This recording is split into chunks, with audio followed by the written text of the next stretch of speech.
Hello नमस्ते। म फेरि पनि एउटा नयाँ भिडियोको साथमा हजुरहरूको समक्ष आइपुगेको छु र आज चाहिँ हामी चाहिँ साथीहरूसँग चाहिँ यो चाहिँ खोलाको किनारमा आछौँ। अब किन किनारमा होला त खोलाको किनारमा भन्दाखेरि आज चाहिँ हामी घुँगी टिप्न आएको यो लाम्चो खाले घुँगी। अब तपाईँहरू सोच्नु भयो होला यो कस्तो लाम्चो खाले घुँगी, हामी त डल्लो खाले घुँगी देखेको छौँ, लाम्चो घुँगी कहाँबाट आयो भनेर सोच्नु भयो होला होइन।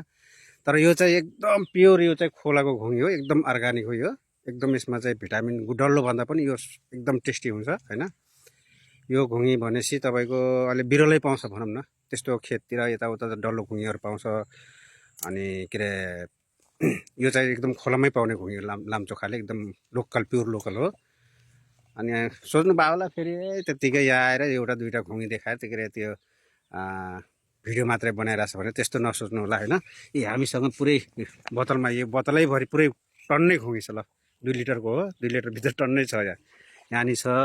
अझ तपाईँको भन्ने हो भने अझ यता पनि छ। ल यो भने घुँगी भनेपछि एउटा यस्तो हाम्रो यो थारूहरूको चाहिँ एउटा चाहिँ एकदम चाहिँ एउटा चाहिँ हाम्रो थारूहरूको चाहिँ थारू जातिको चाहिँ खानामा चाहिँ एउटा चाहिँ एकदम परिकार यो हो।